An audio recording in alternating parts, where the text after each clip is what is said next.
Oh, great. We can always edit it later on. Yeah. Okay. Okay. And your picture, thanks for the new picture of the staff. It looks smaller than the other picture. Yeah. Now, the other one was women. Yeah. The other one was when I was editing the newspaper. I was the editor of the newspaper. That's why the whole. Oh, you're not editing it anymore. Yeah. Now I'm running all the online stuff. Oh. So the modern shift into the digital age for the newspaper. So yeah. Yes. So it's a small team now. It's gonna grow. We're about to go subscriber, the first organization in the mainstream here to go subscriber paid subscriptions. So it's a new territory for us. And everything is paid. You can't just call it up online anymore without paying. Yeah. We're gonna have a lot of kickback from that, but nothing's free in this world. So what about the competition? Then nowhere near. If I can be a little bit arrogant. I mean, suppose if they're free, why would they then pay for your outfit? I'd like to think that because of what I'm doing here, people will be willing to pay, and I think we have a really good reputation too as well here. So apart from 1 or 2 times we have some issues back and forth, mistakes, etc., but yeah, that's pretty much where it is. All right. Well, they'll be paying Richard for all the scoops that he'll be. I hope. I know there are a bunch of Papua New Guineans somewhere around there. We seem to be everywhere too as well. Okay. Well, what we plan to do now is we're going to make this. We're recording this now, and we're going to make the whole thing available to people.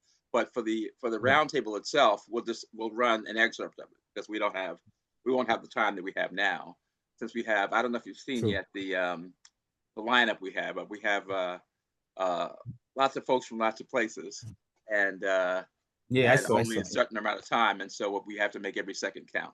Anyway, John's got a whole bunch of questions, and he wants to start off with the basics. So go ahead, John.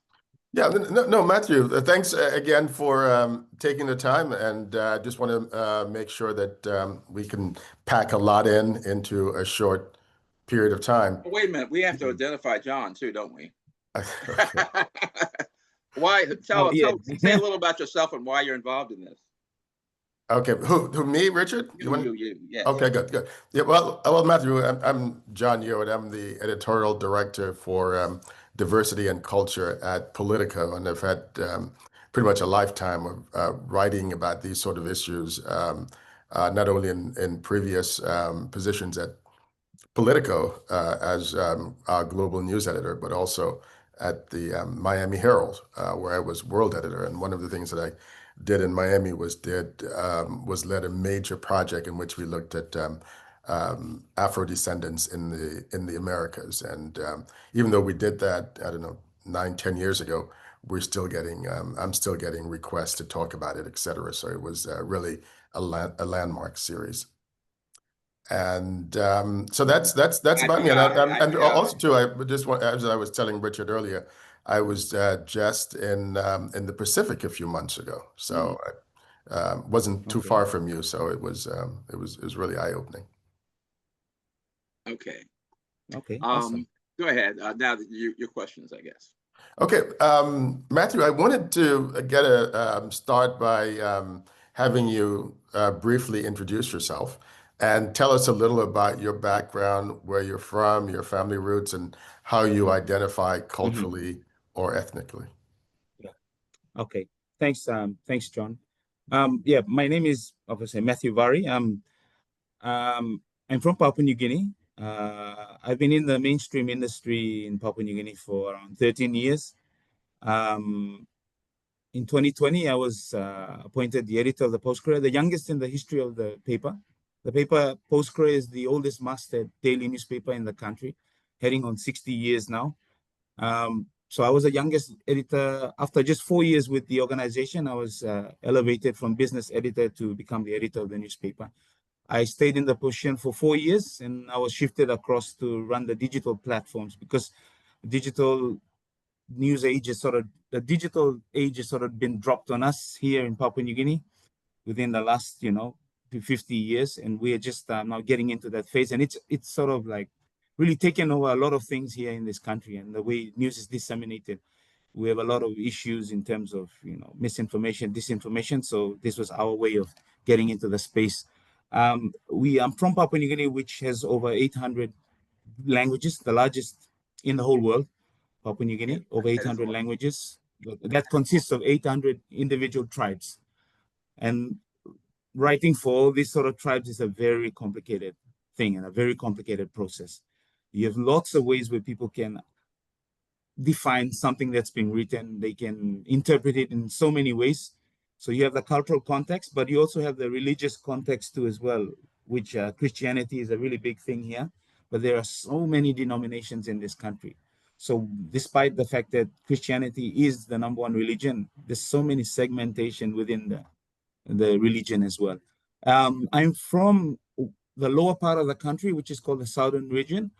I'm from the Central Province. I was born to a single mother, hardworking mother who took care of all 4 of us. We're all graduated from college. The firstborn was a journalist. My mom was a journalist, and I am also the lastborn a journalist. There were 2 boys in between. One was an architect. We sadly lost him a few months ago. My other brother was the architect, and my other brother is an accountant who's a bank manager with one of our local commercial banks here. So yeah, that's pretty much us. We all had different dads. 2 have the same dad. 1 has another father from one Pacific country, and I'm from this end too as well in the Southern region. My dad is from there. So pretty interesting life. Not your normal Orthodox family, but we did make it through. And happy to be here to have this conversation with you guys. The dynamics of news and writing, we don't have a really strong publishing industry here in Papua New Guinea. So a lot of and I'm not a graduate of journalism. I only took 2 courses in journalism. I was a PhD literature and English communication major. I took it in university, in our major university here, the University of Papua New Guinea. And from that, I had to find an outlet, which was the only way was journalism, because if you don't have a strong publishing industry, you can write all the books you want, but who's going to back you up to put up, you know, those sort of material out there for people to read? But there is still a really big gap and a lot of need of, you know, writing and expressive writing, especially. But the news and media space has been an outlet for most of all of us, especially those in journalism school, but those of us also practicing in other disciplines like English communication and PNG literature as well. So yeah, that's pretty much a rough brief on that. I currently now am running our digital platforms, getting addicted to it, mind you. I was very skeptical at first, being a paper man, but you know, you have to just move with how the world is moving into the, you know, the next phase of the revolution of the digital age is really here now. Can't do anything about it. We just have to join it.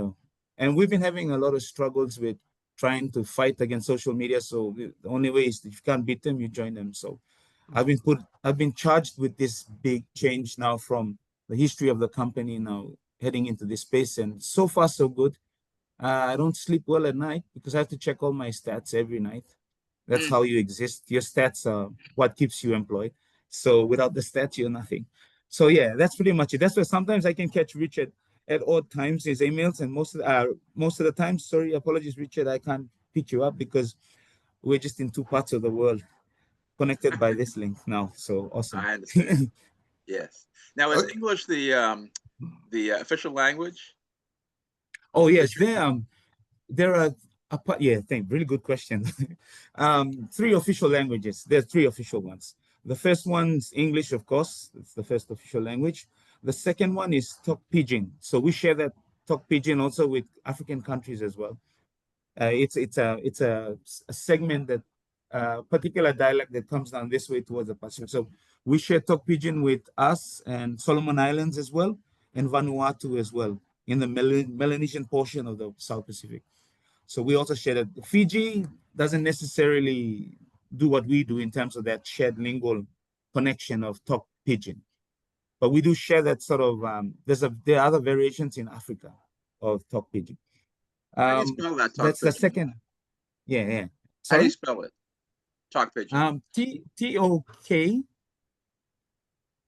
Tokpigin. Okay, thank you. So those are two separate words, yeah. Right. And then the last final language is Motu. So Motu is from, it's a natural, it's a indigenous language here in the capital, Port Moresby, from the indigenous owners of this particular land where the capital is. So it's been spoken in the whole bottom part of the country, the southern region. So as the country started developing and moved into independence, Motu was the one that was widely spoken in this bottom area. And this southern area of the country was where most influence for political, the political discourse and the conversation heading towards independence, post-colonial, all of those sort of things. Yeah. So yeah, that's pretty much the three major official languages, apart from the rest of the 800 plus stuff. Yeah. Okay. One of the things, Matthew, that the roundtable is discussing is actually the main thing that roundtable discusses: how are Black people around the world alike, and how are they different? And it's interesting when you were talking about the language. You mentioned, part of the language you share with part of Africa, but there are some questions about whether inhabitants of PNG and other countries in the South Pacific are of African origin. What's your thinking on this? Well, I've had a couple of, theories about this. The most recent one being, originating from Asia, the top part of it. I mean, I get my complexion. I'm from the lighter, fair-skinned part of the country. So you could swear that we're Asian. You could look at us, you think that we're probably Latino, sort of, our complexion goes this far. And then as you head to the middle part of the country, then that's the more stronger Melanesian. What will I say? It's hard. The complexion is pretty hard. Like if I look at you and Richard, you'd be like from the islands part of our country. So that's from the top eastern part of the country where all the island groups sit. So you have that sort of appearance. So I can see those areas here. Especially Richard is from somewhere where I could say East New Britain. That's a province that we have just by looking at you by face value. Yeah. So I mean, that connection has always been there, John, that we are a melting pot, because in our country, just like any other country, but us since day one, every other part of the Pacific is captured in Papua New Guinea, because you could figure the land bridge that comes down from Indonesia heading through, and you can clearly see everyone. So our most darkest of the complexion people are the Bougainvilleans, who now want to seek independence from the country. And they're like, you could literally see that they're probably Kenyan or something. And it's so strong. And then on the tip of Bougainville is where they start to turn into the Polynesian or Micronesian side of their bloodline. So those, you can see the migration routes.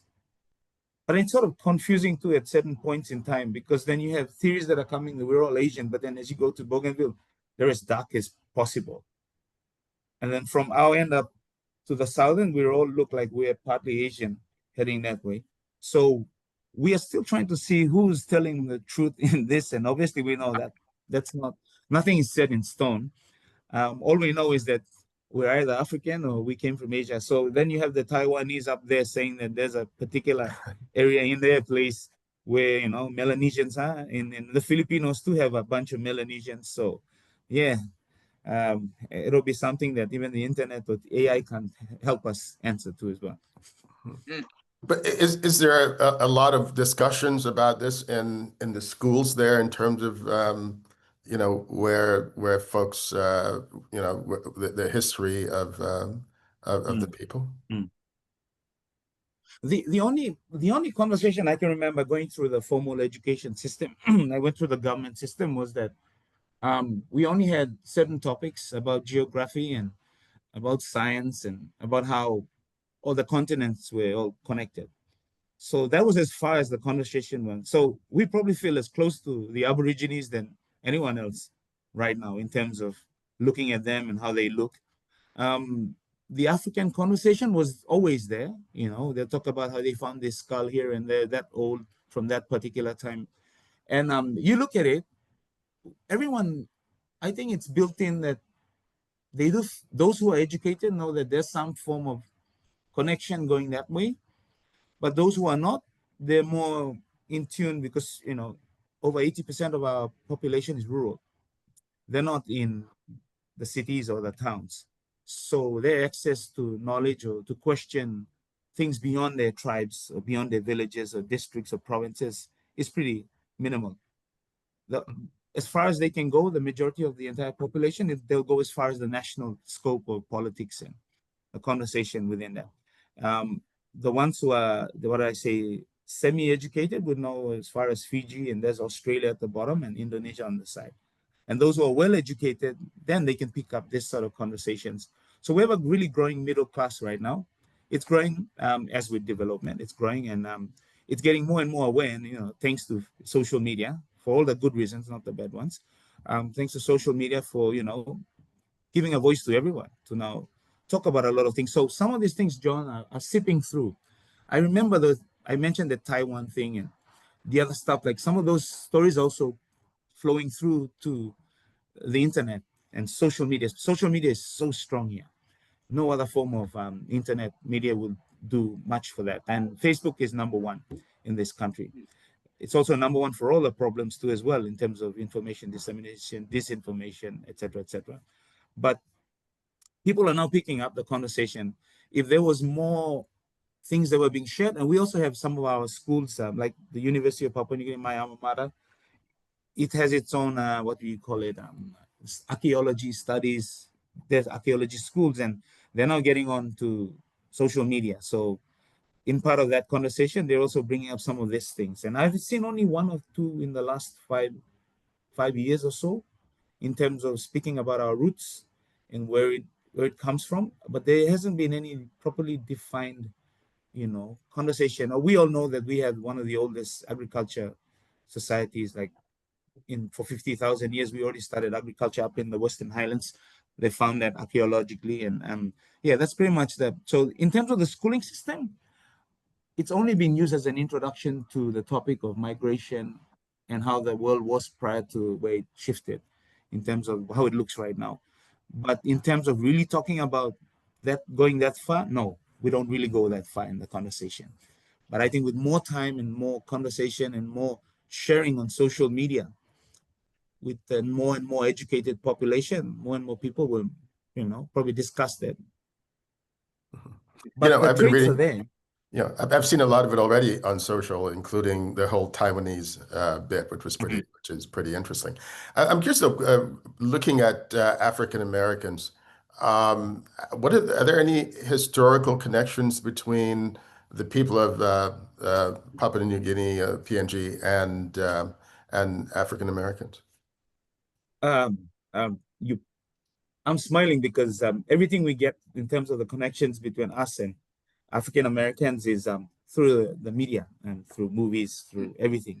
And most of the sitcoms that that are being produced and sent, from Madea to all the other little stuff that you guys do, Dave Chappelle and all the conversations, and even Trevor Noah, amazingly, from South Africa, you can pick up all the similarities. So if you talk about some of those names, and even like Fresh Prince of Bel-Air, one of my all-time favorites, growing up with that, everything that's being said in there and everything about the connections between Aunt Vivian and Uncle Phil and all of that, it's all connected. We all love all those.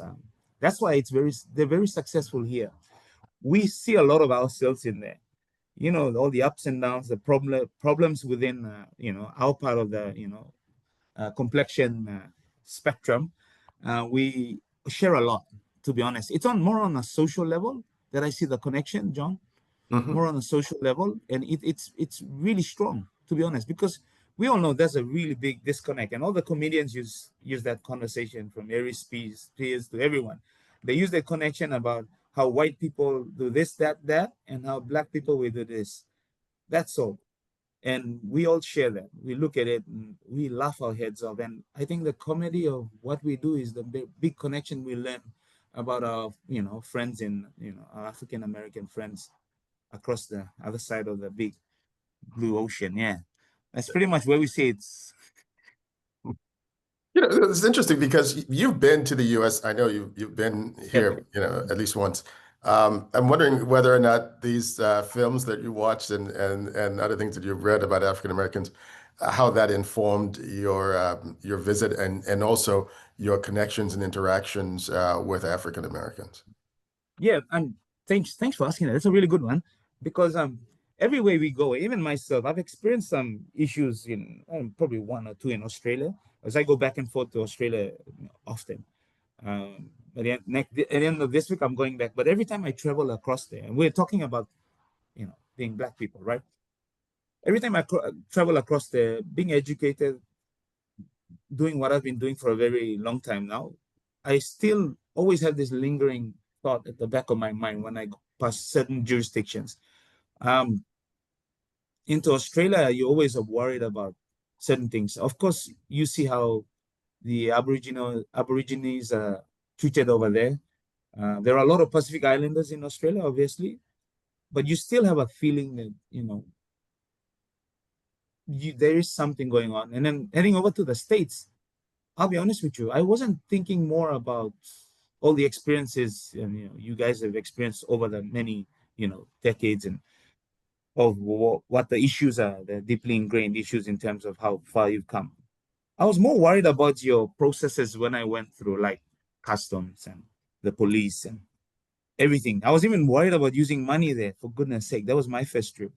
I was even worried whether I was going to use a card or use cash. Or that was how limited my I mean, experience with heading across. what was bothering you about using a card or cash? Well, I felt like everyone else were going past certain things and just tossing their phones across the cashier's thing, and then I looked at them and I said, "Is my money good here or no?" So I was stranded in LAX for a whole day, and that was my first. I was stranded for the first time in my whole life, and of all the places in the world, it was in Los Angeles. I stayed in an airport, and I was actually helped by a fellow, a fellow African American, and she worked in the Pacific as part of the Air Force Command, or somewhere here in the Pacific, probably in Hawaii. And I immediately connected because I didn't speak to anyone in that. I think I should share this one because it's where I had my first experience with an African American for more than a few hours.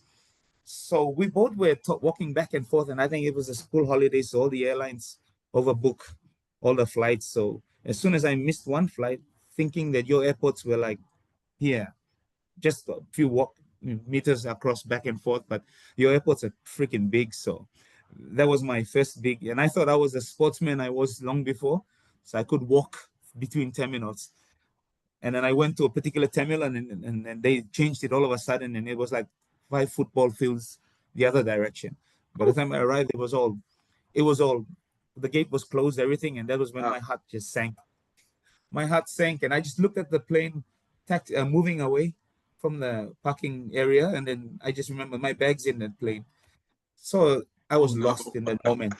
So the first people I turned to, John, was the bunch of African American guys who were cleaning up the trash and walking through.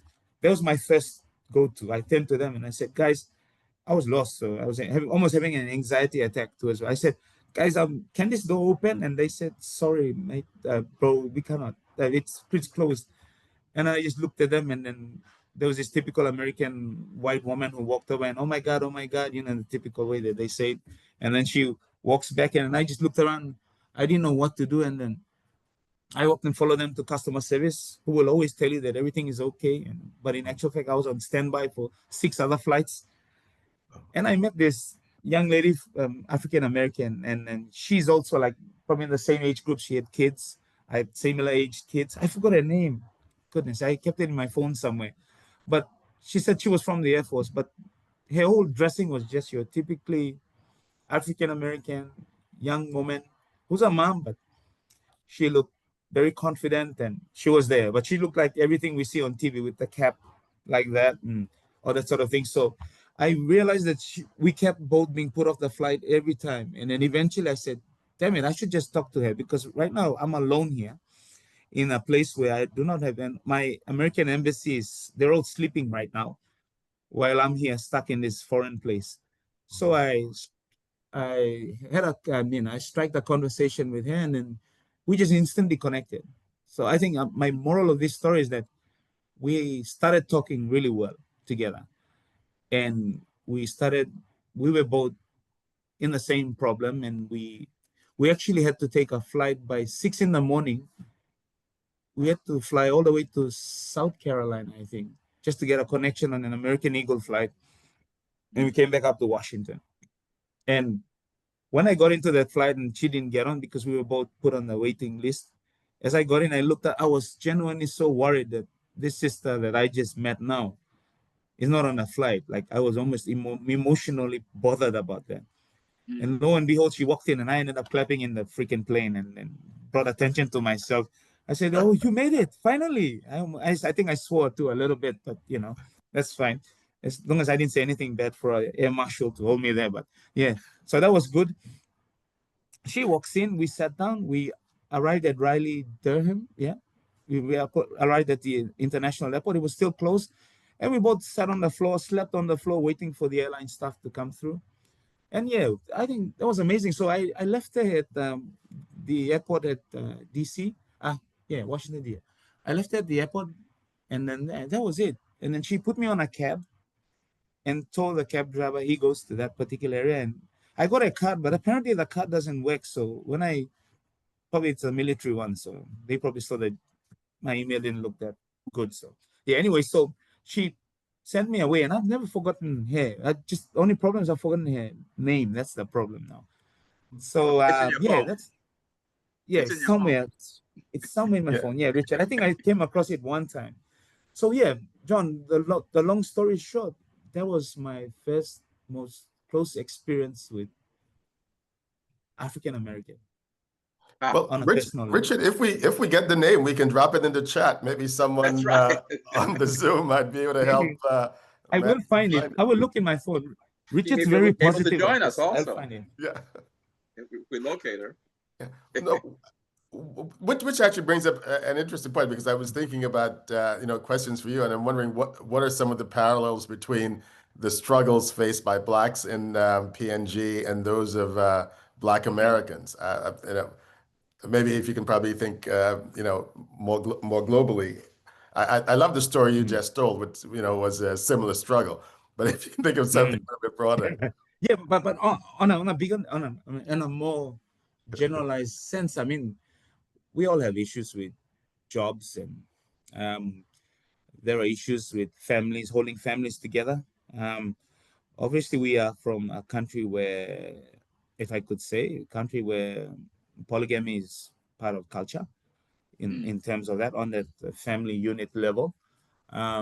Certain parts of the country don't do that, but there are other parts where they've always done that. So we're struggling on that front in terms of the family unit, where men are, while they're trying to have stable homes, their tendency to just look elsewhere is also sort of deeply ingrained. With no offense to my fellow Papua New Guineans who may see this eventually at some point in time, but it is just what it is. A lot of people, leaders are looked upon. I don't know about that in terms of African Americans, but on a tribal level, people look to their leaders. You can be as bad as you are, as long as you're a confident person and you speak out publicly, you are looked upon as someone to watch and put into power. So it's very communal, everything we do. It's all about the family unit. We spend so much time and resources on ensuring that family links are connected, stuck together. So this in the form of, the usual stuff. We all share funerals, but we also have things like bride prices. So you pay for your wife, you have to pay for it a certain amount. I think we shared it with our African friends too as well, back in the motherland. We pay for women, and we take that very seriously. How much you pay for your wife, or how much you contribute to pay for a family member's wife, etc., is very important. Then you keep a logbook of everything you do, and that's one of those. And then in terms of other issues like social issues, yeah, there's a lot here. We share a lot with some of the media we see from the States, where, we have a big youth problem. A lot of youth not doing anything around the place, a lot. And a breakdown of disorder. Just recently, just on Saturday, we had a big concert to celebrate one particular region, because we're celebrating our 50th right now as a country. That's on September 16th. So we're preparing events heading into there. Some of these events are best not held, because when you put a lot of ethnic groups in one particular event, there's a tendency for things to boil over. And that's a reflection of how very sensitive this country is. I think the only thing that holds us together, just like in the States, but for us, our diversity is our biggest buffer to hold the country together. Whereas if you had situations like in Rwanda, there was only two groups, and they were both defined by the colonial powers, the Tutsis, the Hutus, and the two groups that were there. So they could easily find their differences. Whereas for us, if one region, there are four main regions, if one region decides to rise up above the others, the other regions are there to stop them. And that's how our society has always been functioning. The diversity has always stopped one particular group from dominating. But there are instances where, on a structural level in our country, there's a tendency for one region to rise up a little bit higher than the others when they have a prime minister. So it is within our constitution that when a prime minister is elected, and this is also in the news front of things, we always reminded that there must be an inclusion of all the different regions in very key positions, from the deputy prime ministers, the treasurer, to all the important portfolios. So the country has been operating also on a tribal sort of level, because our forefathers foresaw that it'll come to a point that while we melted together the different regions, the problems were still the same, but the issues will still come back to haunt us in terms of the regionalism that we do have. So we do have regional within our country. We also have instances of, what we would say racism too as well. Certain groups are not doing well with other groups, and some of them, like I said, rise to top positions when others don't look to them properly. And there are those certain regions that look down on other regions. So currently, Is the that really most volatile, racism? Racism or really ethnic. What do I say? Ethnic differences. Yeah, okay. ethnic differences. That's the main one. But eventually it gets confused. I said the word first because it gets confused in the mix of all of it. Because with a lesser educated base, there's a tendency for people to just say the R word more than the ethnic side of things. And then from time to time, we have tribal fights in the city. And then there's tribal warfare out in the rural areas, mainly in the center of the country, which is mountainous. It's like a day of a part of life there for them to fight with each other with military grade weapons, etc., etc. So these are some of the issues. Like, while our African American communities, we see them very influential in the media space and entertainment industry and everything, we also still see that on the base level the issues are there, but they exist in America's sort of way of handling having these social issues. Well, for us here, they exist in a more regionalistic way, and then within tribal ways, these problems exist. So in a certain part of the country, like I said, you go see one of my mates has 4 wives. Well, I'm looking here and thinking, should I go down that path or no? But in my side of the country, we don't practice that at all. Probably 200 years ago, 150 years ago, yeah, we would have been doing that. So these are some of the things that on a tribal level, we relate to what also the Africans are having. So I love, and I know my fellow Papua New Guineans too love to listen to, especially the comedians, the African comedians, and your comedians too as well, because our biggest connection is that, because they're very honest. While they lie with a couple of things, they push out some things like beyond, just for the sake of storytelling. You can pick up the connections there immediately, and they're very immediate. And that's why we are very connected to most of these things. And if we had a big tour of the African American experience, it would be your comedians, to be honest. Even Kevin Hart is one of the worst ones, yeah, in a good way. Yeah. Well, what So about yeah, and yeah, so sorry. I know this is on John's list of questions, but since you mentioned Africa, what about the rest of the that's on your question, the African diaspora? I mean, do you have any thoughts about or interactions with Africans in Africa or Africans in other countries, African descended people in other countries? We have a good African community. It's a mixture, and then we've had some recent inclusions of asylum seekers. They've been Asylum now, seekers. yeah, they've been asylum. This is Australia's problem, and as a region, we tend to assist them from government to government policies. we've taken on a couple of asylum seekers. I've seen a couple of Somalian-looking people walking around. Even when I was in the States, someone told me if I was from Ethiopia too. So in the taxi cab, he was an Ethiopian himself. So I felt a little bit. I almost blushed, but probably he couldn't see it. But yeah, that was it. So yeah, that we have a community here. They've been involved with from government levels to education. They've been involved.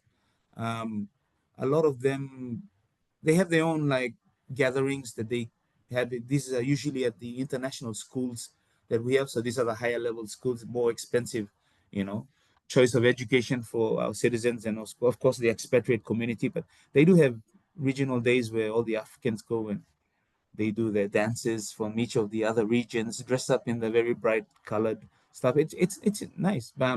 We've also had recent visits by certain social media personalities from certain African countries. I forgot one of them in particular is Daisy somebody, but she's been doing a tour all around Papua New Guinea, and people are really connecting well with her. I think that, yeah, this is a good one. I should share it. So Daisy's been doing a tour all around the country. She started from the top northern end, ended up in the middle of the country in the highlands areas, and then she's come down to the islands part of the country, and she's done a really big tour.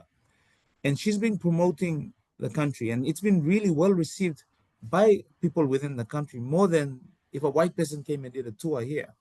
Most of the following would be from the outside community and Papua New Guineans as well, but Daisy's been well received. So I'm aware that there's another Kenyan that's following what Daisy's done. I think Daisy's probably Ghanaian, from Ghana, I think. But yeah, she's come down this way and she's done the tour. And then that's the first time I've ever seen on a social media sense the connection with an African. So apparently everyone that everywhere she's going, everyone wants to marry her. So that's one connection there. And so then she broke a couple of hearts when people are doing actual investigations with her. I think her, she has a different preference, to be honest. So a lot of hearts were broken when the news spread over social media that she's more into, females than males. So yeah, a lot of broken hearts along the way. So yeah, that's pretty much so. That's probably right now in the current sense. That's where the only African connection and conversation, because while Daisy is doing her tour, she's also talking about what the experiences are in her country. And then she's talking about how beautiful this country is, the culture and everything, and she's getting involved. So that's like the most connected thing that I've seen in all my life, especially on a high audience level with that sort of social media person coming through. Yeah. Well, it sounds like the country is not very homophobic then. It That is sounds actually. like No, Richard, it is really. Oh, it is. Yeah, Okay. it is really strong on that front. But it's only like those who are, educated and understand the dynamics of what a modern society is all about and everything, and how, what happens, and you can't change how a person, behaves or decides to take up a certain orientation. But in the majority of the country, it's still frowned upon, really heavily frowned upon. So most of our community in that side of the spectrum do not really openly, but they're confidently coming out now, but not in a sort of very public space, because they have been attacked in public before and continue to be through their expression. But they've always been protected, like I said, by the clan and tribal bubble that still protects them. So that's sort of like, while it's a global shared thing, the only protection comes from family. Okay. Okay, John. Yeah, I'm curious. I love your story about Daisy and how she's pretty much taking PNG by storm. I'm wondering what kind of connections would you like to see between African Americans and folks in PNG? Well, I think in terms of the main conversation, like obviously on a scientific front, everyone needs to see something on that front to believe that we did come that far. And what are the similarities? On a social front, I think more conversation, talking about growing up and living our lives, because we see a lot of similarities on that, in terms of Africa and also the African American experience. We still see it, even though our country is ours, we still see the issues, because there are the elitists that are there, but then there's always the expatriate community who still have a lot of influence here. And we also, I forgot to tell you both, we also our worst enemy, to be honest. So we are also our worst enemy where when we come into a shop, if I'm standing in line, a white man can just walk through the queue and, be said with a smile. And as soon as I get to the line, my own Papua New Guinean looks at me like I'm a nuisance to her existence in the job she wanted in the first place. And, I have this tendency because I've done colonial studies and all this sort of thing. So I have a more freer mind. So I have this tendency to tell them, straight up in the face, I didn't ask you to work here. You're supposed to give me the same courtesy that you've just given this foreigner, whether he's an Asian or somebody. So our people are our own worst enemies to when it comes to the issue and conversation of, how we treat each other, etc., etc. So yeah, we'd also like to share some of those experiences on a social level, and also to have deeper conversations, deeper conversations on how we're doing in certain professions. And we take inspiration in seeing some of the movies that have been coming out now, these biographical movies about, how all these Black women who help with putting rockets into, Yes, those yes. are those are powerful stories. Like my own missus loves that movie. She's watched it like 15 times now. Mm. But it's like that shared experience that our women also are very also like they're very, what will I say? They're not treated well here because we are very paternal, Patriarchal. patrilineal society, Mm. But amazingly, we also have John and Richard. We have also certain parts of the country where women are the bosses. So there's only one province in the southern part of the country where women own the land, and then there are those in Bougainville as well that the women own the land. So that's an interesting fact. And then in New Island, which is further up from Bougainville, the women own the land as well. The men still have, of course, the say in all of it. But if your mother, you're born to your mother, she gives you land. You don't have land from your dad.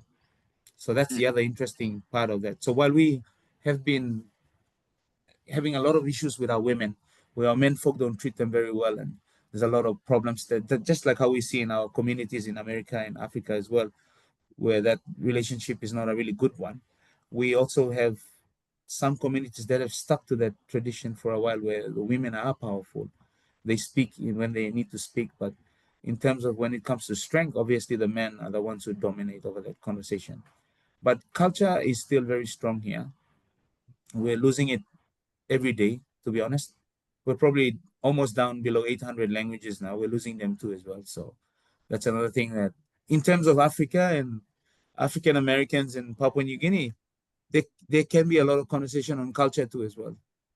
What are certain practices we do? Because we will find similarities in the middle, especially with our friends in Africa. We'll find a lot of similarities with certain practices that are done today here in PNG. And I know that within Well, the like roots what of, practices, what similarities? like what I said about the paying for women, right? The Africans do that Yes. too. Their dowries, all of that. These are some of the ones. And then, of course, initiation of young men. These are things that are done. Certain things like, of course, dressing up with certain animal, skins and birds and bird plumes and everything. We do all of that too as well. Mm. And then, of course, there's a shared language too as well. I can't remember really, but I've heard a couple of languages by speaking to a couple of Africans that I come across. They say certain words we all connect with. They're all same. It's Mm. just different variations in them. So on a cultural side, there should be more cultural conversation about similarities more than defining my own culture and the African defining his or her culture. We should be having an open conversation about what do you do there when it comes to paying for your women. And it's interesting how we can share all those conversations apart from the scientific one or the migration one, which is also vital because we all need to know who came from, what they came from, and how they came here. But there's always this conversation about whether this was the Aborigines that came up here, or we went down there to Australia, or they came up this way. Because according to our visual side of things, we can see that Africa is far away. Mm-hmm. And so the closest, walking through Right. those land bridges that Yeah. were there. Yeah. And then the What about, Fijians have go ahead. the I was going to Fijians have say, a what about music and culture and um, art? I oh, love music. that shirt, by the way. Oh, thank you. Yeah, you can credit that to the Fijians. Yeah. Oh, Fiji. Hey, Okay. they're good with this. In terms of music and culture, there's a big influence. Obviously, there's a big influence from African Americans to the modern, arts and rap music, etc., etc. A lot of fans, yeah, R&B, etc. And but then in terms of um, music in Africa, there's a big growing towards music in Africa, African music, the more modern spectrum of things. But then, what will I say? Caribbean. Oh, that's a big one. Reggae. Oh, really? Caribbean. It's a very big one. Yeah. Most of our genres incorporate reggae. Uh, all the Oh. different types of music produced. Yeah, reggae is a big influence on that. Yeah, reggae, Also, but no was calypso.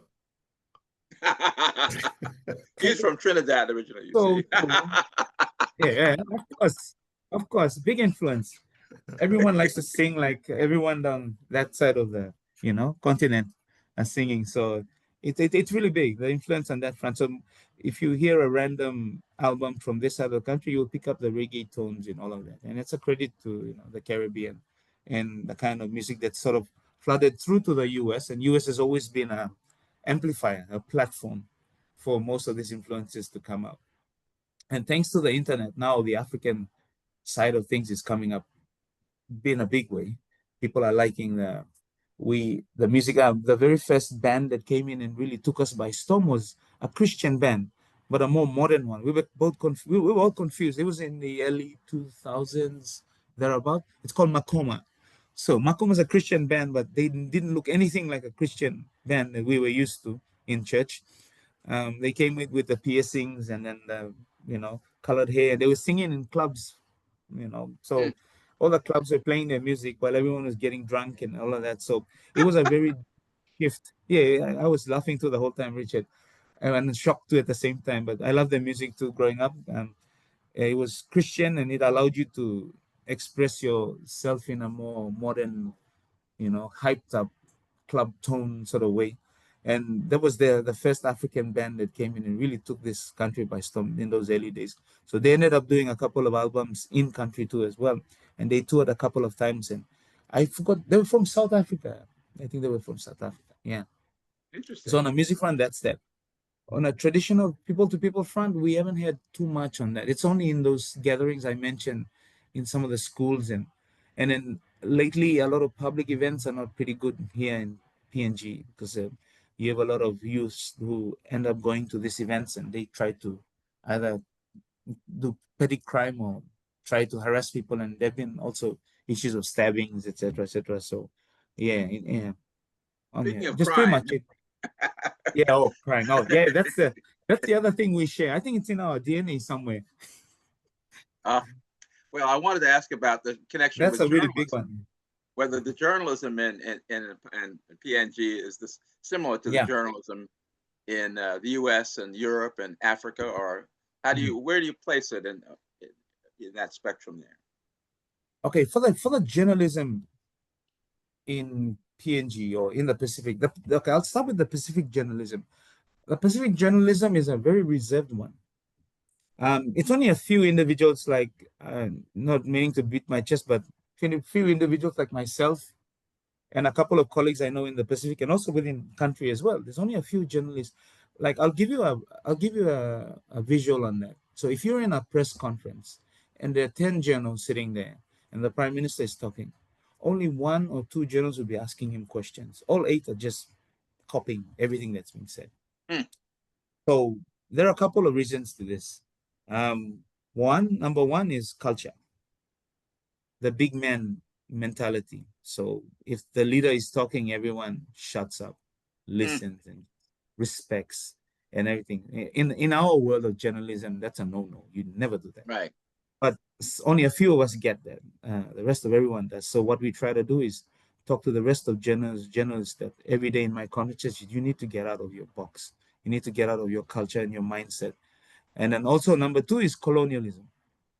Colonialism. So yeah, whereas the British were here and the Germans were here, and also the Australians, especially as they were here, taking us out of the start of the 1900s, heading up this way.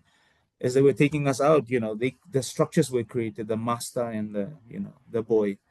And then the classrooms were all set up in that way. So in my learnings in university, it was like the classroom structure is a representation of colonialism. So as the teacher stands and talks, no one say anything. Don't even lift your hand up until you are spoken to lift your hand up. So in the press conference, sadly, between the both of you, Richard and John, it cascades into journalism as well.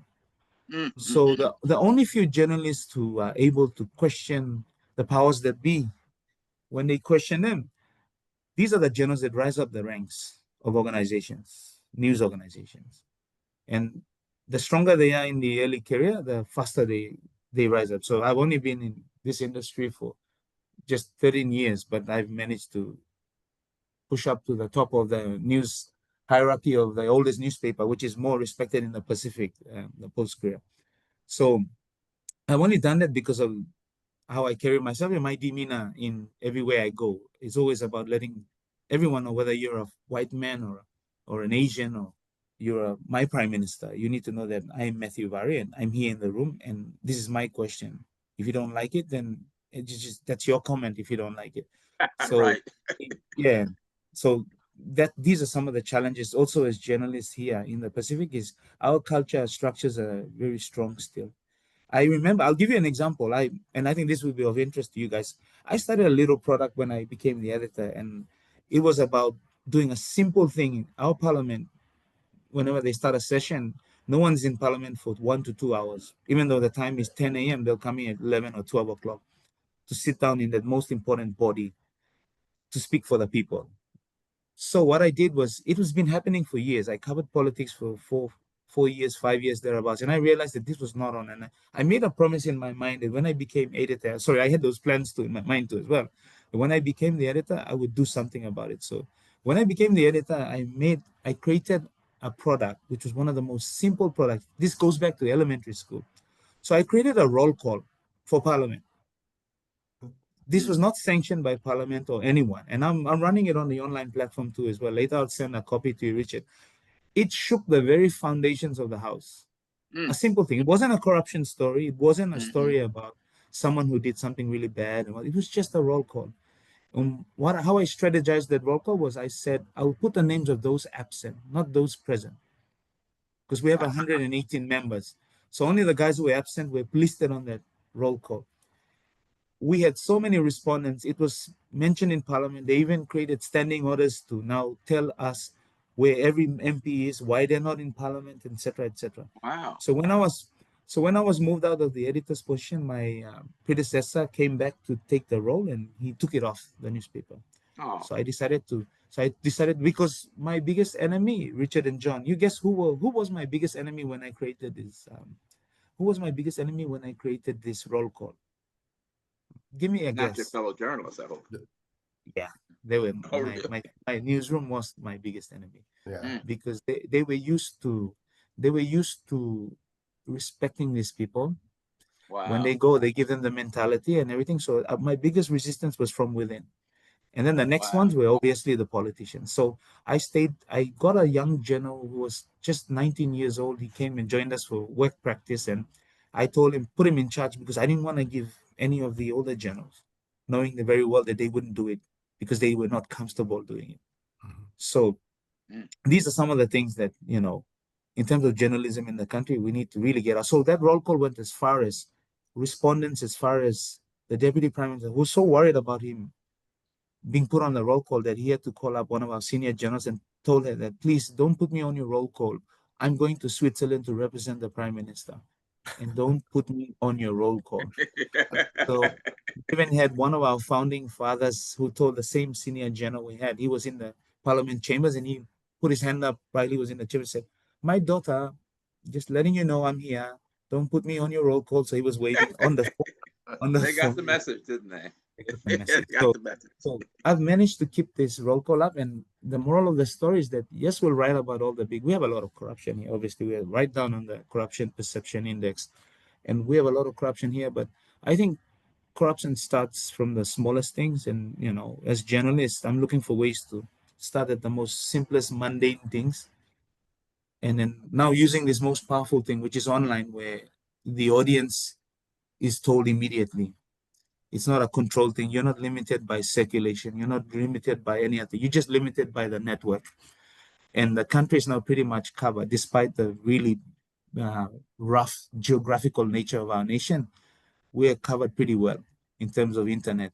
And a lot of people now in that 80% rural area are also picking up news, and they're getting educated, not formally, but indirectly through journalism and the other content creators that are creating a lot of bad stuff also going out. But we are now, what my policy right now is running this digital newsroom is that we need to be the disruptor for the disrupted. And that's to disrupt them. Yeah. Social media is disrupted. Yeah. Social media has disrupted the mainstream to a point that threatened our existence, to a point where if we couldn't beat them, so we have to join them. So now that we've joined them, we must disrupt social media, because I think studies from our News Corp family in Australia, so News Corp obviously is big in America, to Australia, and then Rupert Murdoch group, studies have shown that now people are moving from social media, trusting social media, heading back to mainstream. So we're also seeing that in our figures too as well in Papua New Guinea. I've created a WhatsApp group just 3 months ago, and now it's heading on to 40,000 just in 2 months or something. So people are now looking to communal conversation that are protected. They now know what social media can do, and the conversations in comments and things, it's actually becoming a big problem where so some people now just want a closed group where they don't have to comment, but they can see valid news, and they can, trust the sources that are coming from it. So I also push the agenda for having journalists come out to be more in front of the public. I believe that telling the stories of journalists, and that the fact that they're human beings and Papua New Guineans as well, is so important. Why I say that is because there's a tendency to see our masthead, which is called the Post Courier, because we are majority owned by the News Corp group, which is part of Rupert Murdoch's conglomerate. So we're part of, we're the only media organization up in the country that's part of that group. So there's a tendency for people to look at that and think, oh, Post Courier. Well, they don't interfere, do they? The News Corp? They don't. They don't actually.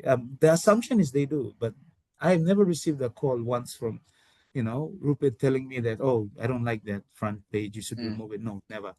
And not even the Australian business does that. So I respect the business in that sense, because I think they understand that we have a very complex operation, and we have a very complex country to work in. So there's a lot of mutual respect from news in Australia. And coming back to my conversation is that there's a tendency to look at media organization and say they're foreign owned, when close to half of our ownership is, say, our second largest shareholders is our superannuation here, that looks after all the public servants and the superannuation savings. So our nearest rival is called The National. We're only 2 daily newspapers here.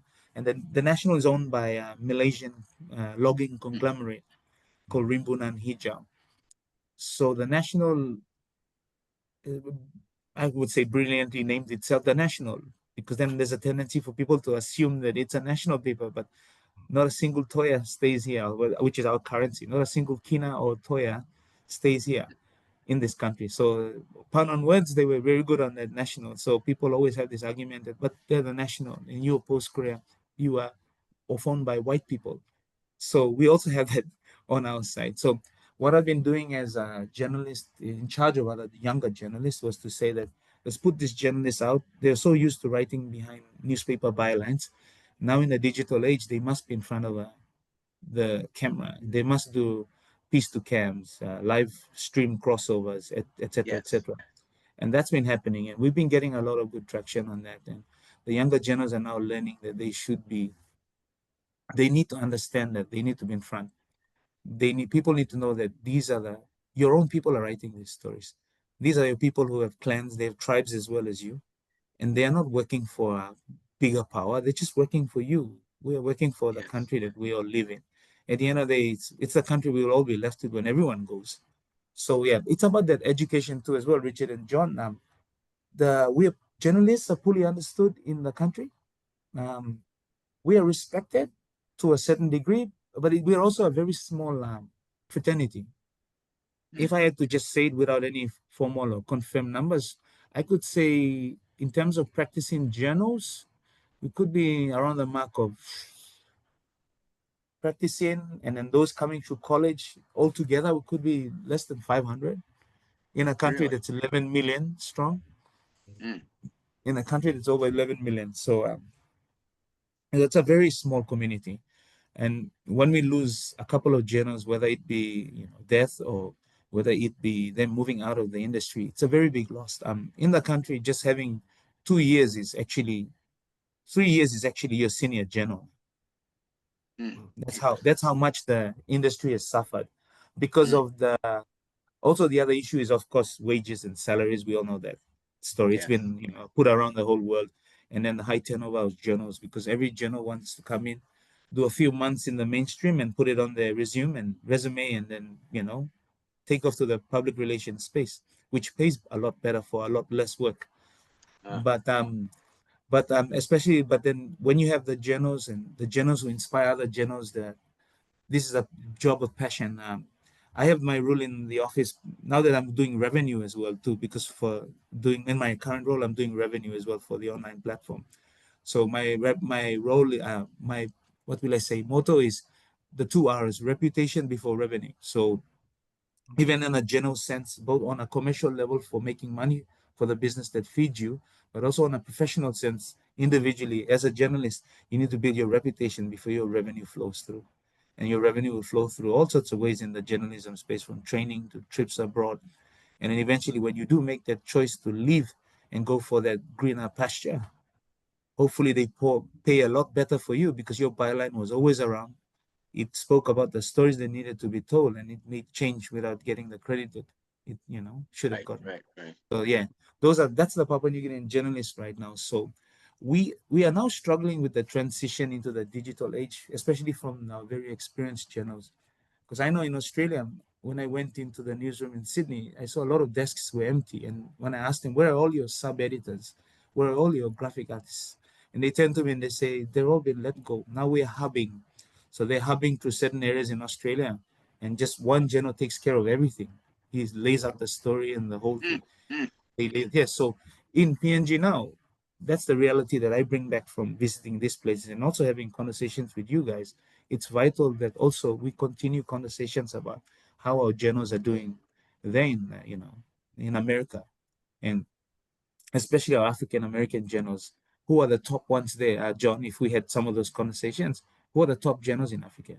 African Americans. Okay, then you compare who are the top journals in America, and let's see how many of our African American colleagues are in that mix too as well. Because having that sort of briefing conversation, and then I'll sit down. I can influence my team of 13. If I can influence them, then they can influence other journals coming through the ranks. They can influence their communities, their tribes, etc. And then the conversation of how close we are. And I'm really appreciative of making time for this, because we've never had this sort of talk, to be honest. I've never Interesting. experienced this sort of conversation.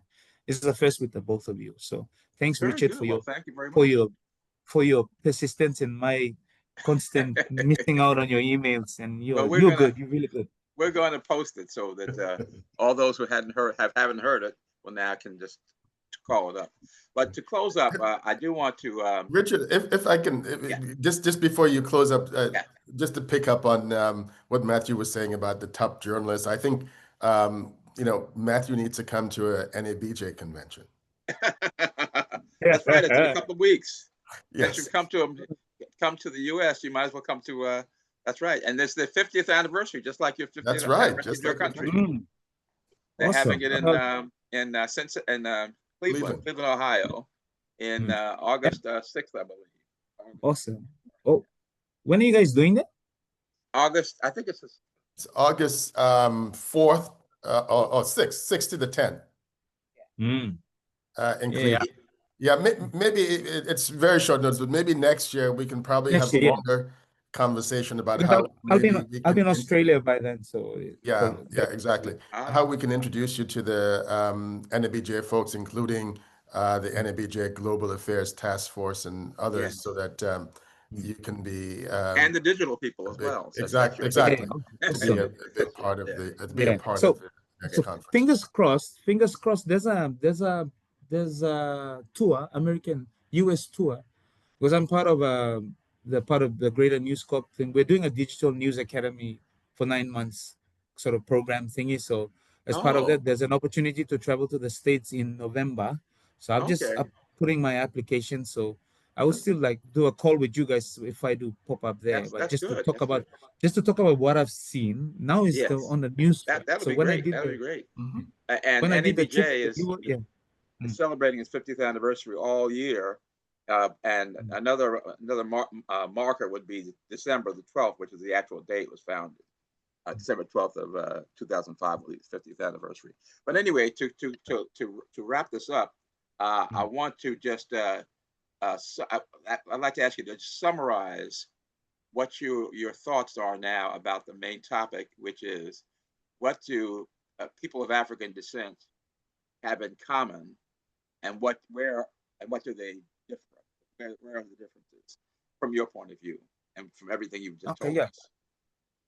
Well, in a nutshell, just looking at everything that I've been exposed to so far, everything I've seen and learned about my people, and through the work I do as a journalist, we have to know everything about everything, everywhere, and when, and just seeing how the connections are. Like I told you both, our connections are our lives, how we live them, and the kind of cultures we've been exposed to.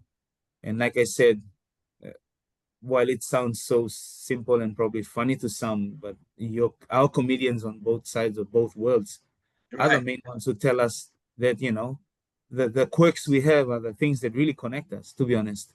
And the funny parts of our lives are the ones, because I remember interviewing one of our guys who's done well in a sort of like American football you have, but we have rugby league on this side.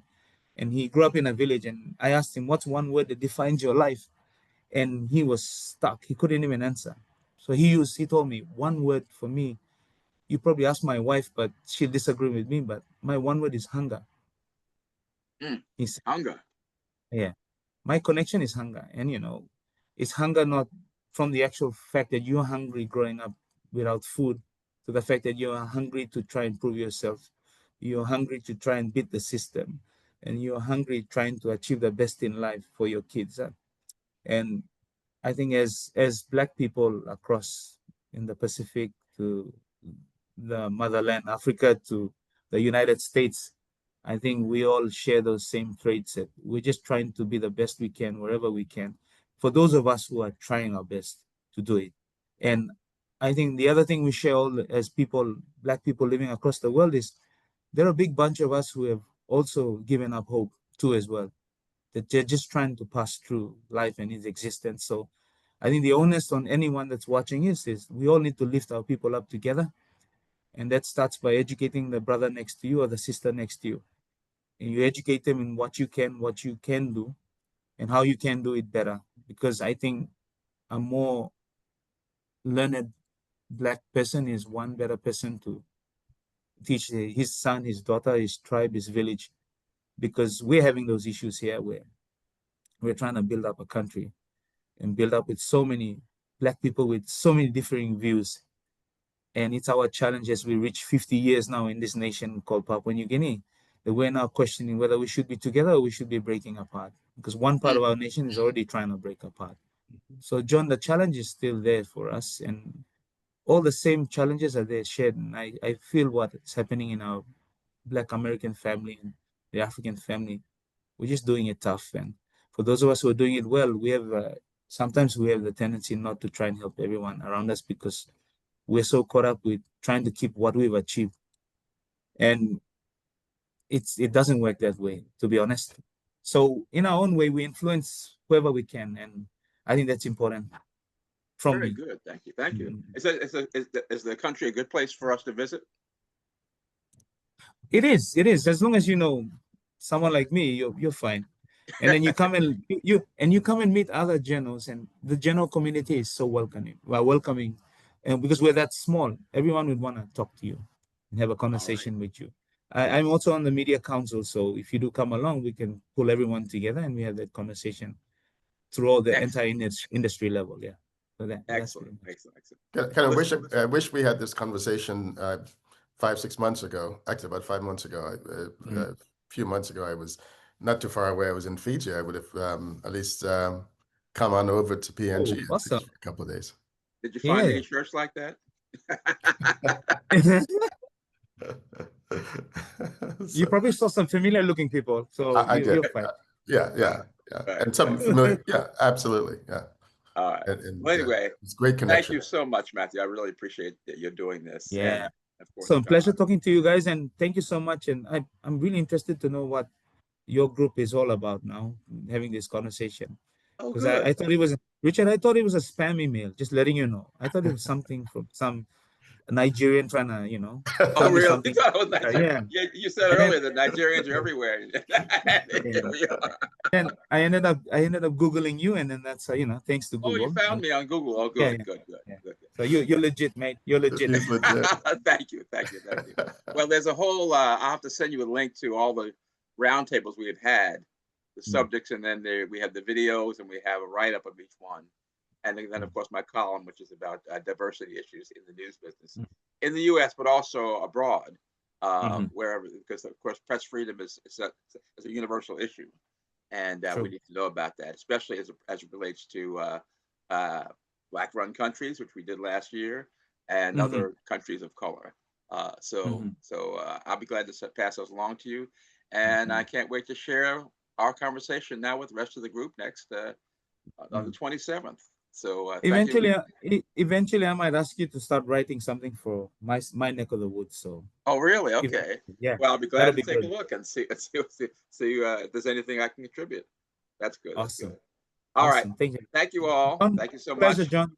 Thank you. Pleasure. Appreciate And we hope to see you when you reach in the States or at least online. Okay. Awesome. All right. Okay. Blessed day.